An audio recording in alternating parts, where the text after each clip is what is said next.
keeping that aperture open, that aperture of experience. And retreat is such a good time to practice this, although ultimately this becomes a day-to-day practice. You could call it every minute Zen, or you could call it vigilance.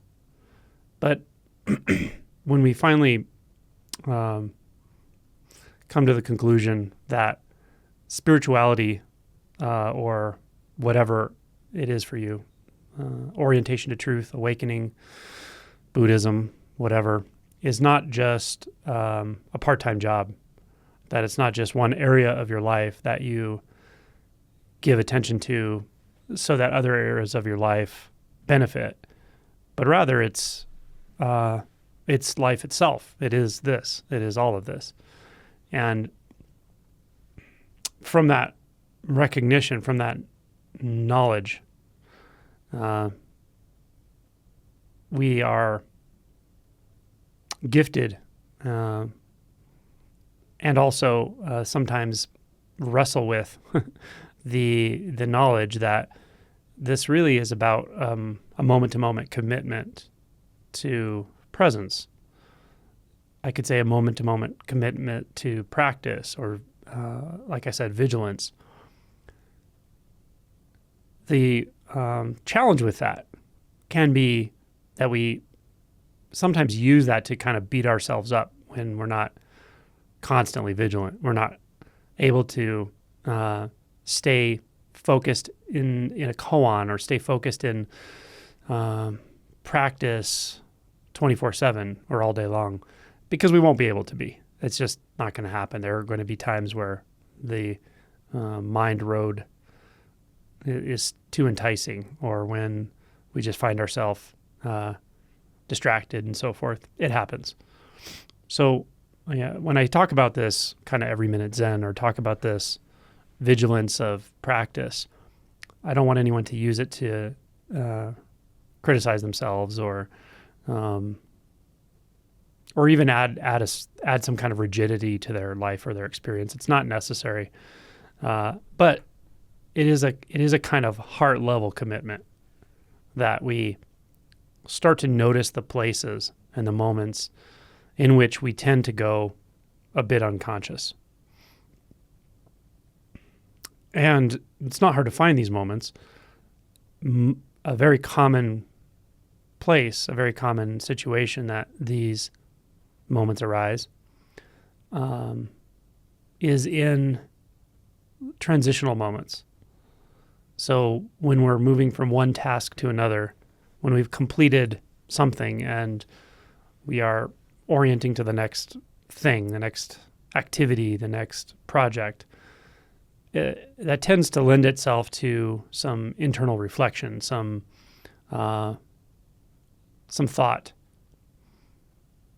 And sometimes there are certain emotions there that, like anticipation, that can lead to some sort of mild anxiety or fear states, which will result in some kind of more concrete distraction. So just noticing all of this, taking up the practice of noticing what happens in transitional moments, can be really valuable. So, for instance, when you get up from the mat after a round of meditation, the bell rings, just notice what happens. Pay attention to your experience. Does your mind get going immediately with what you're going to be doing for the next 10 minutes until you have to sit again? Thinking about all the bodily needs, what you're going to eat, what you're going to drink, going to the bathroom? Or does the body stand up and move spontaneously? Really look and see. In Zen, formal Zen sitting, there is seated meditation, Zazen, and then there is walking meditation, Kinhin, and those alternate throughout rounds of meditation. So there may be a 25-minute or 30-minute sit, followed by 10 minutes of Kinhin, and then sit and walking meditation again, on and on.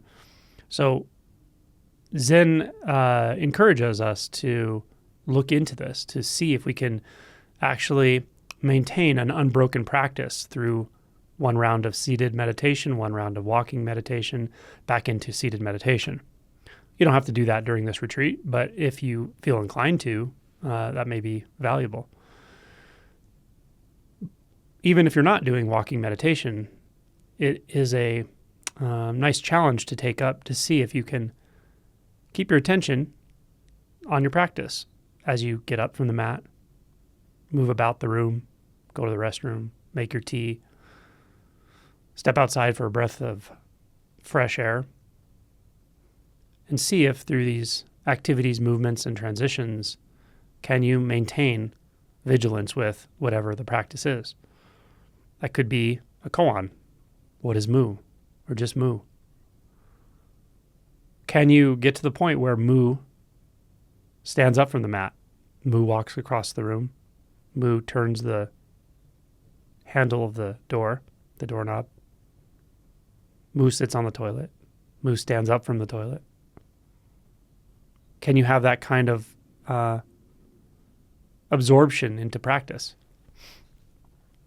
Maybe it's breath work or breath practice, breath meditation, just attention in the breath, noticing what we often overlook, noticing what's often unconscious, the movement of breath.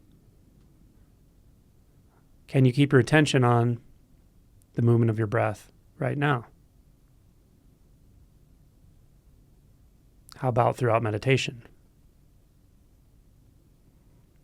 And as the bell rings, can you keep your attention on the breath in an unbroken way as you stretch, lean forward, stand up, take one step, take another step? Try it. Or even pick one particular round of meditation to see if you can be totally vigilant during the break between. So one round of sitting, 10-minute break, one round of sitting.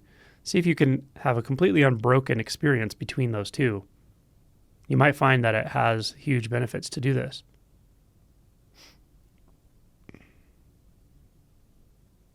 Also, during meals, a lot of opportunity to keep your attention steeped in the sense fields. If you can maintain connection with sensations and taste and nothing else. Can you feel the fork or chopsticks in your hand? Can you feel the contact points? Can you feel your bottom in the chair? Your back leaning against the back of the chair? Can you maintain that attention as your hand moves and the utensil grabs the food, lifts the food? Can you maintain vigilance as that food touches your lips for the first time? And your tongue?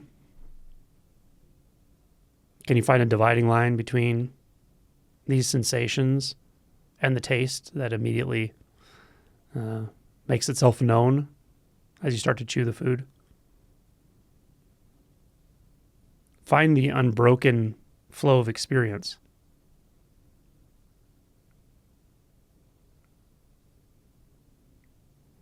These are the quote-unquote mundane experiences during retreat.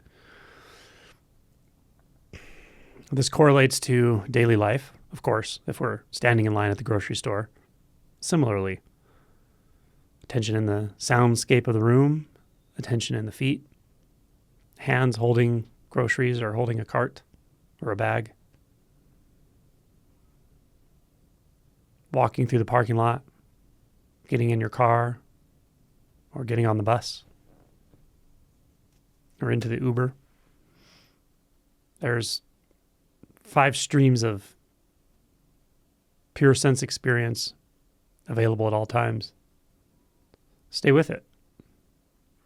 Now, when you first start practicing this, it can feel rather effortful.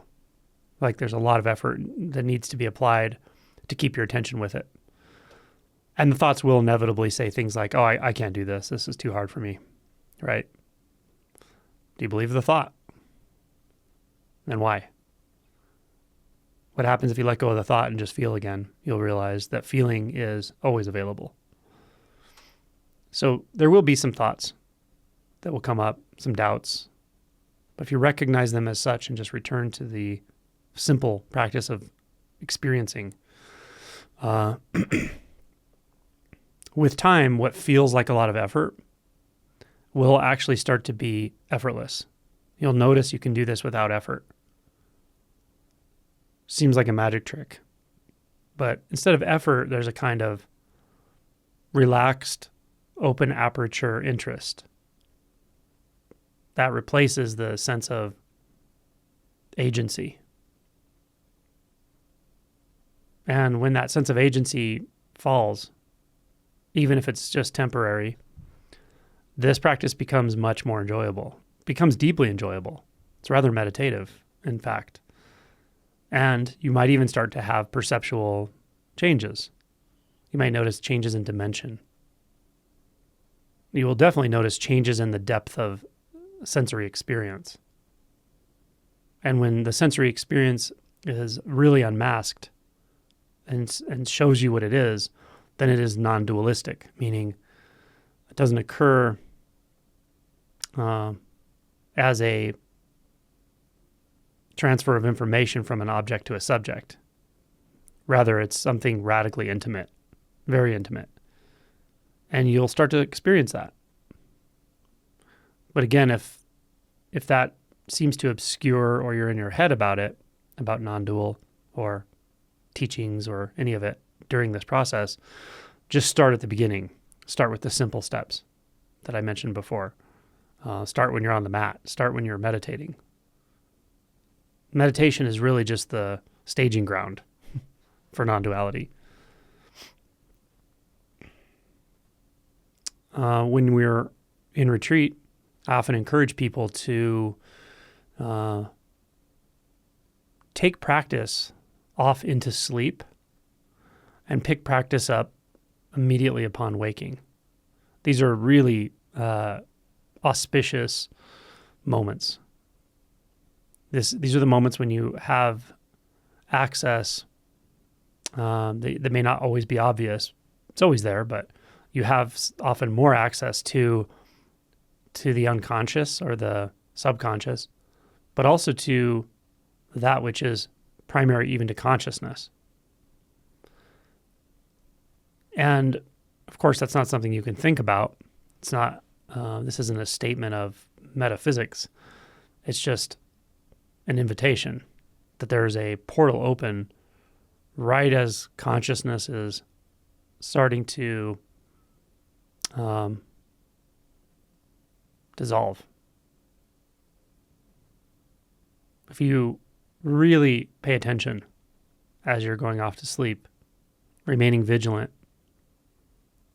whether it's with one sense field, like maybe the sensations in the body,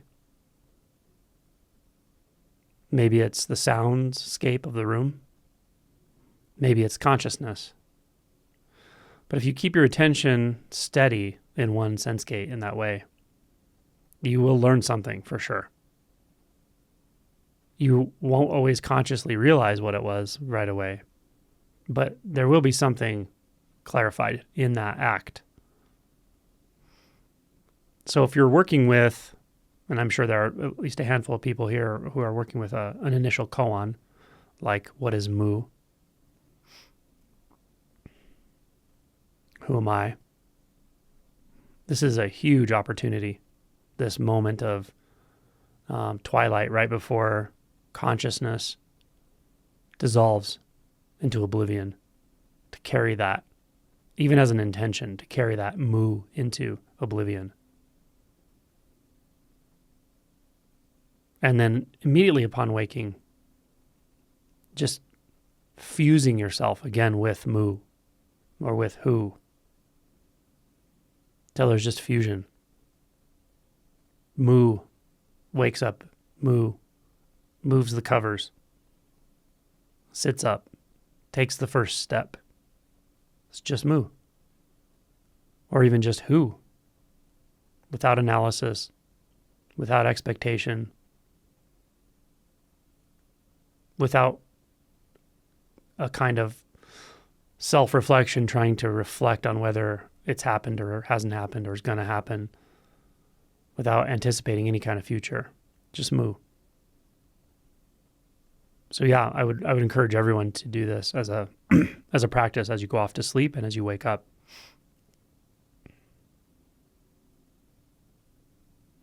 These are very auspicious moments.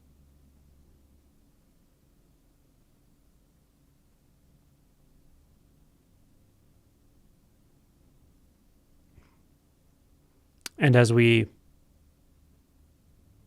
meditate for prolonged periods, and as we make efforts to remain vigilant in this way for prolonged periods, inevitably we will bring repressed material or repressed experiences to the surface. It's just how this goes. So during retreat, we will invariably come in contact with some uncomfortable material. Sometimes it's far more than uncomfortable. It's surprising and very challenging. That's just how this goes. You won't know when it's going to come. And you may have a retreat that feels pretty light. That doesn't actually occur. But early on, typically, the first few retreats we do, there's going to be some significant repressed material coming up. It's just the way it is with prolonged meditation and prolonged mindfulness, let's say. And it can come in all kinds of forms. When this happens, one of the first signs often is that we're kind of in our head, that there appear to be suddenly a lot more thoughts than there were before, or you feel more self-conscious, or you find yourself confused, or profoundly doubtful. Confusion and doubt ultimately are thoughts. Sometimes that's the first sign, and sometimes we don't even recognize how much is beneath that. There's just suddenly a lot of thoughts. We feel very in our head.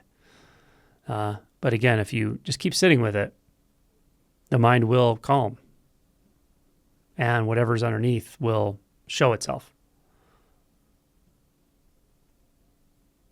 There's the question of whether you should go digging for this or not, and I leave that up to people's own intuition. At times it's valuable to ask, what is it that I don't want to feel? What is it that I'm avoiding? What is it that I'm overlooking? What is it that I think I'm going to get away from by waking up? Asking these kinds of questions is an active process of bringing repressed or avoided material to the surface. But again, in retreat settings, it often just comes. You don't have to actively go looking for it. So I just leave that to people's intuition. If you've done a lot of retreat and things have become relatively calm, equanimous, but you feel that there is something still there or something that needs to be addressed or something you're overlooking, then it can be really helpful to ask these kinds of questions. If you're early on in retreat, I would say you probably don't need to do that. Just stay with the practice, stay with the retreat, stay with whatever's happening in the moment. And if you feel completely confused and disoriented at any point, just doing your best to stay with what's happening in the moment. Even a kind of tracking, like thoughts. Okay, thoughts, like noting, thoughts. Sensations, sensation in the chest, sensation in the gut. Almost like verbally reminding yourself of what you're experiencing and where your attention is. That can be helpful if you get really disoriented or you just don't know what to do. Like,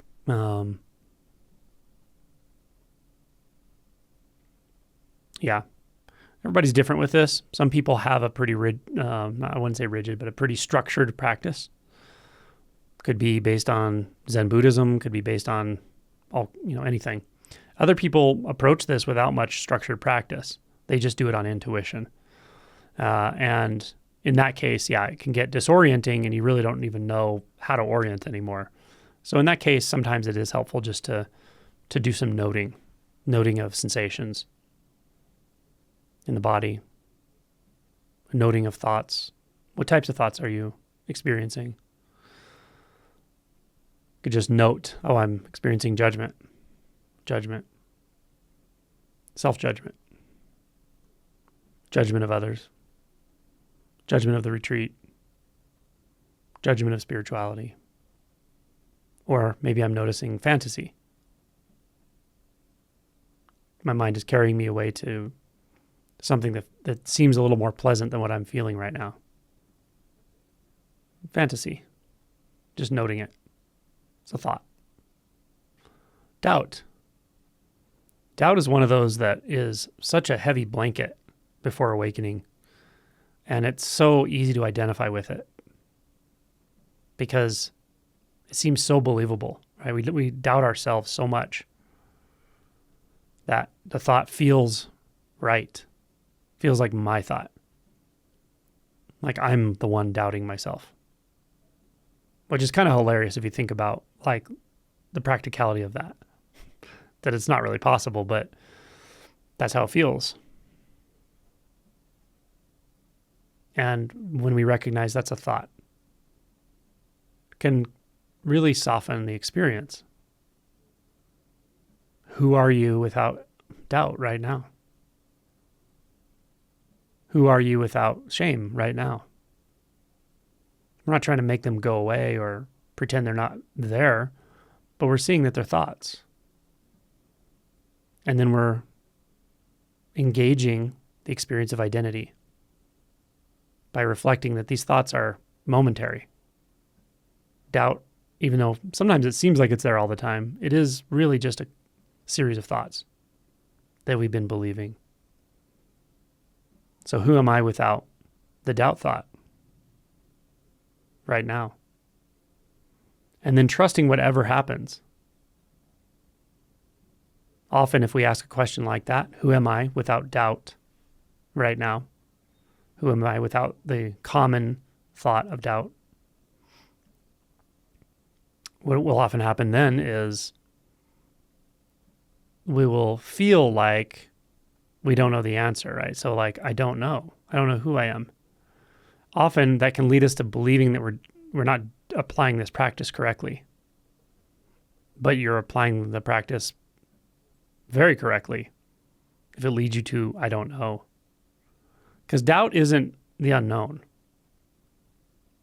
Doubt is like, I've just got it wrong, or I'm not enough, or I'm not good enough. The unknown doesn't say any of that. The unknown is alive.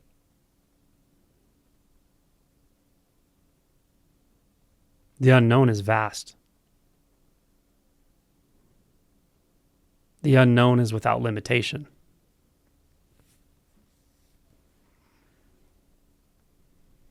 The unknown doesn't second guess anything.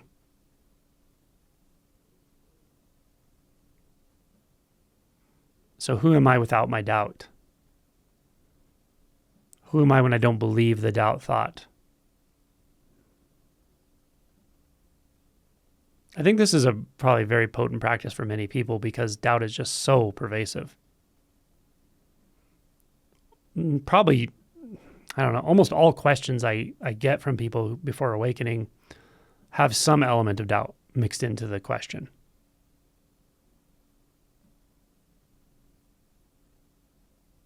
And yeah, I know you've experienced doubt through a lot of your life, and I know that it feels like you. I know it feels like your experience. Like it literally feels like you at times. I know that. And you don't have to reject it or throw that out. Just acknowledge it and then ask yourself, if I notice that that's a thought, even that it feels like you as a thought, what remains? What remains right here? It may feel like you in a different way. may feel like I am. Some people would identify this as an I am experience or an I am sense,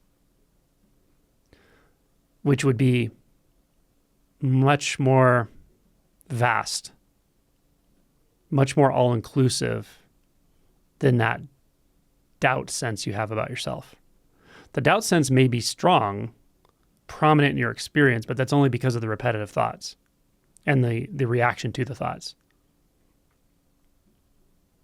But this other element that I'm pointing to is far more vast than that, far more flexible, far more all-encompassing. In fact, it includes that strong sense of the self that's doubted, or the self-doubt that is like a blanket. That's included in this vastness, but it isn't the vastness. It doesn't encapsulate it.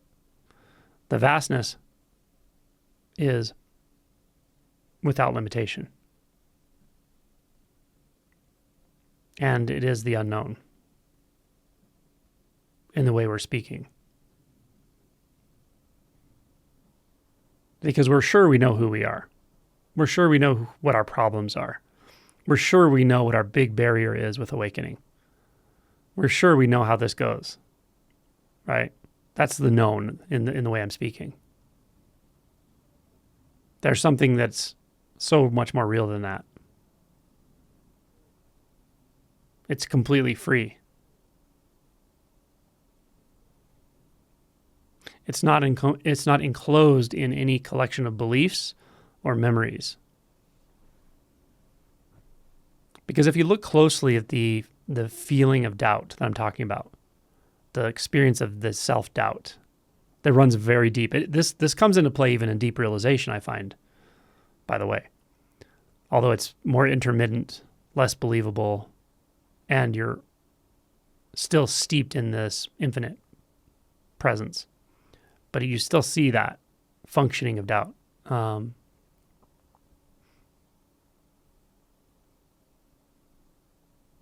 If you look closely at it, the doubt mass, let's say, or the sense of the you that doubts, or the you that is laden with doubt, you'll see that it is tied into memory. That's why it feels like you. Can you not remember yourself right now in that way? Can you not remember any facts or events about yourself right now? See what's here. Because there's something that's still wide open, even if the mind stops. Even if you don't make one single thought. There's something so clear here. That's all I'm ever pointing to, really. It doesn't doubt. It's free of doubt. It's also free of false confidence. It's free of any description,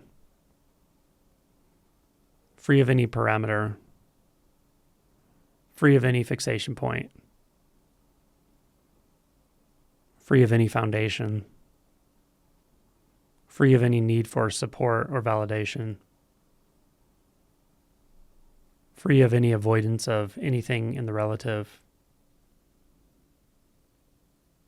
free of the need for management.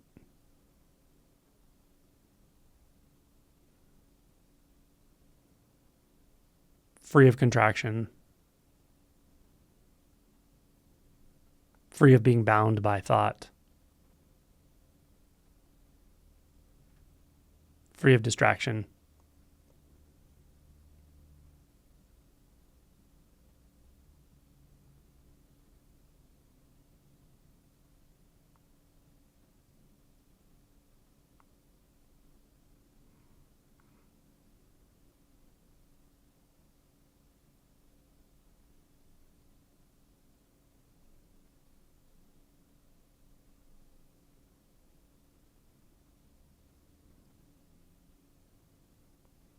So as you engage it, we'll call it the unknown for this talk. That's what I encourage you to engage and then stop. Don't try to do anything from there. I think this half the battle's orienting people to it, and the second half of the battle is encouraging people to stay with it. Because you can touch into this in a talk, in a deep meditation. But I guess this next part is kind of like restlessness. The mind gets restless. The body-mind gets restless. I was like, oh, that was fun. Okay, let me start thinking again, right? Let me start thinking about that. Let me record that event so I can talk about it later to my friends or think about it later or even get myself back to it as if it's not already here.